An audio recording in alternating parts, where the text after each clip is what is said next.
might be able to do that. And until I see the gameplay, my opinions are going to stand with Red Esports. Do you think that this is going to be a game that pushes Red Esports to the limit? I mean, you look at the previous series, right? They played SNG Singapore on day one. They played RGMY yesterday. Compared to the teams that Archive Esports had to go through, do you think that they were matching up against opponents that are on equal level, or one team has to go through the harder journey? I do think most of the teams have to go through a harder journey, but for Red Esports, they have been rather lucky with the number with the types of teams that they've been matched up against. I feel like Archive can challenge them, right? There is always that possibility. It's one of those things where you're looking for what is the personal best coming out from Red Esports, right? How many weights do they have to put on the bar before they say, "Uncle, please take this off of me"? So this is kind of the first hurdle, right? The first roadblock for Red Esports. I mean, we've seen them show some, aside from the Paquito yesterday, which has been last week twice. We also saw Mao go into the role of a Franco, right? He did play a pretty nasty Franco in a game 1 against RGMY, and I think and not much players have played Franco, though we saw a bit of that yesterday. Did you expect Mao to be in that role? Well, I did expect Mal to have some kind of suppression ability. I think he will be way more comfortable with the Kaja rather than the Franco. There are a lot of times where it feels like he's still in that Kaja mindset where you're standing like a little further backwards. Right. You have your flicker available to close the distance out of nowhere, but generally you want to be a little bit more forward, have that presence, and use that presence and awareness to kind of push people away from certain key points of the map. But well, I think Mal still needs some time to adapt into his overall role before he becomes hyper efficient. But I will say that Emal is going to be the one that needs to be targeted if Archives Esports want to kind of take this game 2-0 in this series. Both teams looking in high spirits, coming into this 2-0. They know that they're not going to be out even if they lose. Red Esports even got a background update. Yesterday, I think they were playing in the living room, and now they're playing in an actual room. With the television right there, support Red Esports, if I read it correctly. So with every single series win, they upgrade the room that they play in. If they win today, they move into a penthouse. If it win tomorrow, they'll move into, I don't know, one of our palaces. They'll get a studio apartment, and then after the studio apartment, they'll go into a semi-D, and then after the semi-D, that's when they start getting the big bungalows. Up until that point, but only if they qualify. With that being said, I am curious about Archive. Teams have definitely, Tier 2 teams have definitely been surprising a lot of people out there with their overall performance. Maybe it could be like a region thing, but most of the time, when we look at Tier 2s, the Indonesian side specifically, with how long their MDL has been going on, really has provided a lot of great talents. Dewa United Esports, right? That is a very, very good example that they will also be playing today. You saw how they wiped out Game Lab yesterday. It really felt like, okay, this was the team that took down Geek Slate. Now we kind of understand where they stand in the tournament for now. But we're also looking at two regions, Malaysia and Philippines, who in the Tier 2 scene have Tier 1 and Tier 2 scene respectively have very critical fans, right? We talked to Zia Esports yesterday. These guys didn't get here easy, and I think even at this point, despite the support that we saw online, there are a lot of haters behind the scenes, and they were still able to pull through. I imagine that Archives Esports is also going through the same thing. Let's see how this draft is going to pan out. Novaria instantly panned out by Red Esports because Mel did say that, nah, I don't want to deal with this. Yeah, I'd rather not deal with this. OP. Ooh. I don't know whether this is one of those things where Red Esports has been doing a lot of homework to make this hard read on Archives Esports, but the setup is going to be there, right? The Fanny, the Kaja, as well as the Joy being banned out, Diggy, Novarian, as well as Wanwan being banned out for the side of Red Esports, and now we see the Frederick first pick coming in for Archives Esports. And this is also the first time in this tournament that Red Esports is playing a team from a separate region, right? A team that they're not too familiar with. And with Novaria in the pool right now, I am 100% sure that we will see those drafting change a little bit. What heroes are you willing to give up? What heroes are you willing to sacrifice in that ban phase? And this will also force teams to come up with solutions, but Fredrin going through means that the Fire Mist and Glue will go through it. Yep, this is a great idea for the side of Red Esports. They know that Arlot is still available, but Arlot's a little bit of a bait once you see Fredrin on the field. It can be technically, the Fredrin can be flexed, but you don't want to put yourself in a position when you're in a losing lane against Arlot of all things, so might as well bolster yourself with the Fire Mist as well as Glue, which is, again, it's really hard to lose in lane with Glue. And we have the Minotaur picked up. Was it Red Esports that gave us an insight into Yes. the Minotaur, right? Yes, second phase ban. I think game number 3 yesterday. Game number 2 yesterday is where they hinted that Minotaur might be something to keep an eye out. And I think Archives, they've got a couple of good conditions, right? You see the Diggy get banned out. Oh, great, no time journey, can't stop the CC. Might as well have just wide range AOE CC to lock people down, buff up my team, and especially when you have technically 3 knockups, you can cancel quite a bit of abilities. I believe it's also a game where they run the farmers for Kim, right? That was the biggest threat, to them. And right now we get to see Archives Esports. Definitely, I think the first time we'll see Minotaur, that's why, Red Esports, they're going to go for the Melissa, some sort of a minor pushback. Is the Minon's rage radius big enough to hit Melissa inside out? Absolutely. Absolutely. The radius is... The hard part is that there's no visual cue to it, right? You're going to have to kind of like, in BM we call aga-aga, which is basically like kind of estimating how far it actually is. I don't know how comfortable or how often teams have to deal with the Minotaur to really understand exactly what the range is going to be looking like. But when you have Melissa, at the very least, you know that you can kind of come in as a secondary rather than, as a primary in the first initial conflict, especially when they make contact with each other. So the Claude and the Arlott banned out by Red. Just don't want anyone to get to the back. And I guess Melissa also allows you to hit, quote-unquote, hit your targets from further away, right? You put yourself in a safer distance. Just let Muddles do the work. Valentina and Martis banned out by Archive Esports. Now Red Esports, they get priority in the jungle, at least for a jungle or next beat, or jungle or roamer pick. I think it's, Atlas doesn't seem that bad, but you don't want to technically give that over to Archives Esports because they have Valentina, so they might think of some other options here, right? They've got 2 tanks already. They're pretty thick. Dairoth probably isn't going to be a consideration unless it's thrown inside the jungle. It's going to be extremely difficult for Amal Amal, I wouldn't say Yuzong is necessary just yet. I do feel like the overall fighters from the side of Red Esports, if it's going to go into the jungle, probably won't get that big profit. Lolita as a way to kind of disengage from these bigger fights, and especially with the Minoan Fury, that's not too bad. At least it's a good read from Red Esports. Actually, you don't have to make sense because there's a glue already. My brain was like, well, glue can roam. Glue can roam? Yeah, Used I can absolutely do it. Beatrix for Archive Esports, just another layer of follow-up to these big AoEs. It feels like they're building this, one of the Malaysian classes, what do you call it, the 1,000-layer cake. Now you have the Benedetta to finish it off. So Benedetta into Glue was a matchup that has always been very interesting because they don't really interact to kill each other. For the Benedetta, she just wants to annoy the Glue. We've also seen examples of the Glue solo killing the Benedetta yesterday. I'm excited to see how this one turns out. Yeah, this one probably should, well, technically it shouldn't end up like that, right? We look at Red Esports, they need to finish off with their jungler this time, and I don't know, all the junglers don't seem that great into the current matchup. Maybe the Martis at best, but even then, Archives has already banned it out. No assassins feel good, right, when there's a Minotaur around. It's not the most fun Akai? feeling, right? I think Akai or Barat. Actually, Barat's probably is going to be their best bet. Akai is not bad, but that's only if they really want to prioritize fighting for these neutral objectives. Red Esports will need to make the choice. It's going to be the Lancelot, so they would still stick with the Lancelot. How is this interaction going to go though? There's so much brick wall potential from Archive. You have Benedetta who will 100% have Petrify, but the biggest worry is if you can't iframe properly and you get hit by the Minotaur, that's lights out. Yeah, it's still a little risky here because I do feel like this is one of the games where actually going damage Lancelot might be the answer to actually deal with the Beatrix, for an example. But it's all assuming that Amal has a good early game, assuming that he's able to get at least 1 kill before they transition into the mid game. Archives Esports, on the other hand, their composition is way easier to pull off because they know that Red Esports is going to clump together, and if they fight around points of interest on the map like neutral objectives, I think generally Archives is the one letting Red Esports take first position. Yeah, get into position, guys. Let us send the mad cow at you. This is the Matador dies in this case. The Matador will die in this case, and he will give up everything to make it happen. And especially with the tweaks to Minotaur, you beef up your team. Oh yeah. You soften the enemy. I mean, they don't look durable anyways, maybe aside from Lolita, but even then, they still don't look too durable.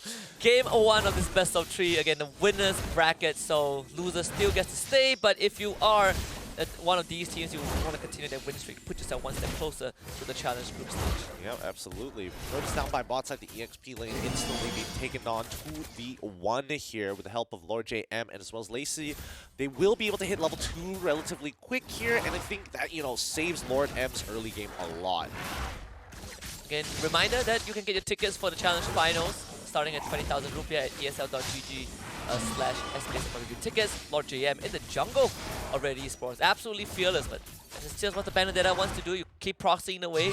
Glue can't touch you. He needs help, but it's just so hard to catch Lord JM. Yep, I mean, ideally Glue was supposed to punish Lord JM at level 1, but the fact that he kind of bypassed that allows Lord JM to kind of play a little bit more freely and save so much HP in the lane. Now, top side should be Mel's lane. It should be really difficult for Sumpak to actually get any kind of space, assuming that Mel plays this perfectly and distance themselves to zone the Beatrix from the waves. It looks like Lord JM not going to be able to get that Beetle camp this time. I think Lord JM also received assistance, right, from Lancy. You know, early on that level 1 2v1. We always say that Sumpak, well, on Beatrix as well, you normally bully your lane. Hold it on just for a bit. The Petrify was used. Aaron getting away just in time. But yeah, Beatrix, most matchups you get to bully your lane opponent. But against Melissa, is it neutral or is it still a Beatrix favor? It's a mechanical game, right? It's all about spacing and distancing. And I think that's the hardest part when you are playing Melissa is to space it properly where Buttles is able to get maximum amount of damage without your opponent closing in. Ready Esports starting on the turtle. The blast channel ready. Flicker forward. Bao finds 4! And Ready Esports finds the engage that they've been looking for. The Minoan Fury just there to knock them up for a little bit. Ready Esports looking for a bit more kills. Aaron in the front. They do have Mount to follow up with the stun, and that's 2 for Red. Oh, really unfortunate there. I mean, it was a 50-50 on who was going to get the big ult first, and in this case, it was going to be Mal. Spider Miles, unfortunately, did not spot him out on the map fast enough to try and cancel it out with his knockups, but, well, at least Archived Esports, they have an idea of how Red wants to play these neutrals. And that is the role that you mentioned for this Lolita, right? You need her to disengage, and at least there is a way for Red Esports to counter-engage if the Minotaur just somehow makes it into the fight, but that is the start that you want. Silver lining for Archive Esports, they only lost 2 members and the turtle. Could have been, it looked way worse than that. Yep, Archives Esports just, again, bad. It didn't work out well. First turtle going over to side Red Esports, not that big of a deal. It's still the early game. It technically is still a side quest. The main objectives is to play Siege, and Archives Esports need to unlock Sumpak from this lane. And then you look at the net worth, at least the Melissa has a slight lead over the Beatrix, right? And that is going to be constant good news for Red Esports. You do see Spider Mouse getting brought up to the top side. That's where KZen will be at a beat as well. Does get spotted out by Amal, who is just trying to take as much cancel as possible. So Spider Mouse with the knockup, but Red Esports, they just walk out. They don't want to get into these engagements, especially when Spider Miles is nearby. They know that the Minoan Fury can be very, very painful, especially in the earlier stages where it has decently high base damages, so they have to be careful. Aaron on the opposite side of the map, playing very uninteractively against Archive Esports for now. Yeah, better watch out with your thumbs up. Gotta make sure that your pathing is clean. A single tap on the side of the wall could lose you your life. He's lucky that they don't have damage right now, but Red Esports looking to punish Sumpak, push him out of the lane completely. And nothing to be converted. The wave did get wiped out, so unlucky for Red. Yeah, a little unlucky there, but that's totally fine. Red Esports, they need to just play this slow. They need to be able to get this Melissa ahead of the curve. Yeah, Aaron getting into the head of Archives Esports. They actually brought 4 members just to try and take care of this blue. Backup coming in from the rest of Red, but they can't get there in time. Thumbs up this time, they say. 4 people dedicated all their resources down by this bot side, and now they're going to convert this into a neutral.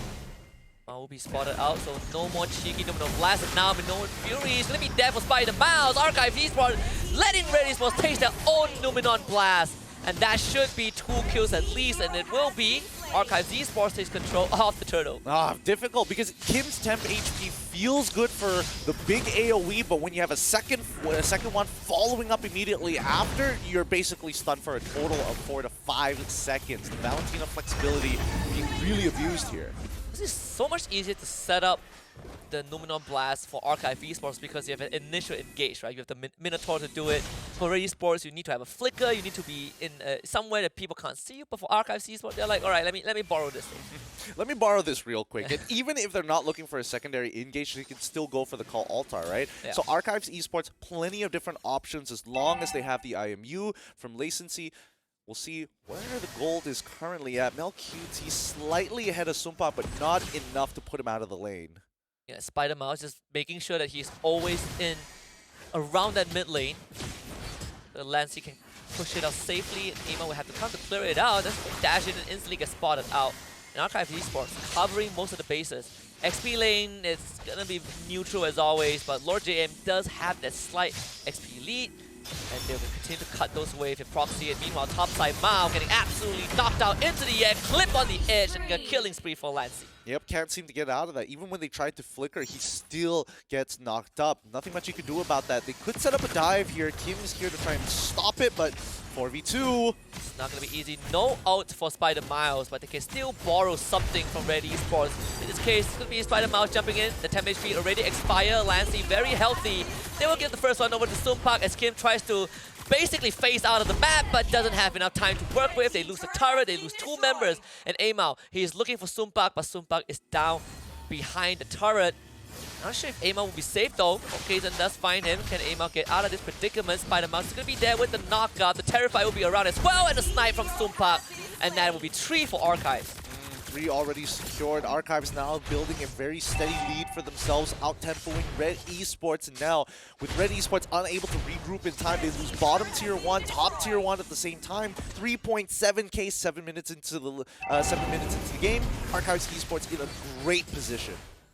And they have control of the third turtle also. Neymar will respond in time, but the rest of Red Esports are just not in a position to help. Everyone will be late to the party. Kim losing half his health bar. Red Esports just posturing to defend this mid-tier 1. Now, despite the matchup, and especially since ML definitely had a lot more help than their opponent, Sumpak, it's great that he was able to kind of mitigate the amount of gold that he lost. He was pretty much going toe-to-toe with Mel with only a slight deficit of 100 gold. They finally unlocked Sumpak from the lane. He now has 2 kills, and look at how much damage he's applying to this mid-tier 1. In Red Esports, they are forced to stick around just so that they can protect the structure. And this also unlocks Lord JM, right? Both side lane tier 1 have gone down, and it's hard for Aaron to match him. And Archive Esports are just moving around the map so much more active. And now they're converting it, right? Got the tier 1s, now I'm going to move into your jungle. I'm going to slowly take this level lead on Amal, and then we're going to close out with these neutrals. I'm trying to unlock the bot tier 2 just so the Vendetta have more room to work with also. Kaizen is not afraid of getting gone on. I mean, if you want to engage him, he can just eat up the damage. Mao, very, very careful. Spider Mouse, he'll draw the trigger first and instantly flickers to the back for another 3-man knockup. And Mao gets absolutely pushed away from the fight. He cannot help his team. Red Esports, they have already lost this fight. Kaizen won't be able to finish the kill, but neither can Red Esports. Yep, nothing to actually reset the dashes for Amal. A lot of battle spells being expanded as well. Aaron trying to go for the backline to get on top of Beatrix was a good idea, but Beatrix still having that flicker, hopping over the wall saves the day. In this entire process of fighting, right, top side was getting shoved, and now they've kind of unlocked, they were attacking bottom side tier 2, they managed to secure top side tier 2, and then come back to break it once more. We will only see Lord JM on the screen if there was nothing happening and Red Esports wants to stop a split push, because both side lanes have been opened up. Yeah. And Amao, he's going to get taunted, knocked up. Okay. Right in the last second, slips away, but they will still have to contest this buff, which will be stolen. The rest of Red Esports, I'm not sure if you want to be there. It will at least push Archive Esports away. Yeah, it's really difficult right now.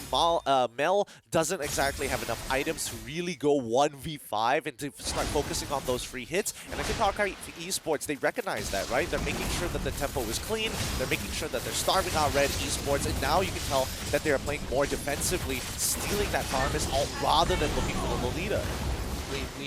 We don't need a second engage anymore. Right now, we just need to play the survival game. 7.5k goal advantage. That is going to keep increasing. Ready Esports, 2 separate fights. And Aaron getting caught out. And that will be handled by Lord JM. Archive Esports fixes the attention onto this tier 2. Very uninteractive at this point because Ready Esports can't engage. They cannot catch anyone. Certainly not the Benedetta.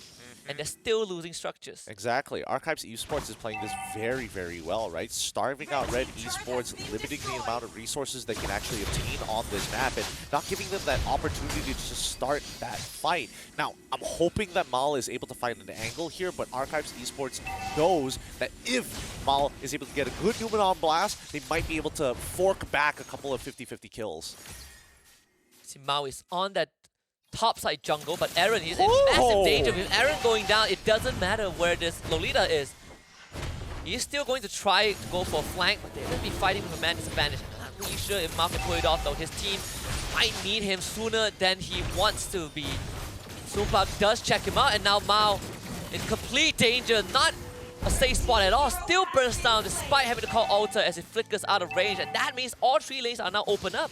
Yep, latency is just so big this game. 4-0 and 5, currently 2 levels ahead of Kim. He won his lane. He's been very interactive with the rest of the team, and more importantly so, he's covering with these big follow-ups. Lord J even got away from Amao as Mel ends up falling. Stolen Call Alta, allowing Archive Esports to dive even further to take on the last inhibitor turret. It's 4v5, Mao is back in the fight, but no flicker for a surprise counter engage. He just need to hold up the bulwark to try and defend this, but now Spider Mao says he is done with this, knocks them out for one last time, and just like an amusement park ride, whatever goes up comes right down crashing. Archives Esports, 12 minutes in, have basically cracked the code. There's nothing that Red could do. It's 1-0 for Archives. Extremely clean game coming out from Archives Esports. Their composition, and especially with latency, very quick on the trigger with the IMU to turn things around in the early game, to make that first breakout point, and then slowly close it out by shutting the curtains on Red Esports. Complete domination, and Red Esports, you know, they show some signs of life, some understanding of what to do, and I believe that they still have the ideology of how to carry out these team fights. But Archives Esports, after getting hit by the Numenon Blast once at the 2-minute mark, they never let Red dictate the fight anymore. Basically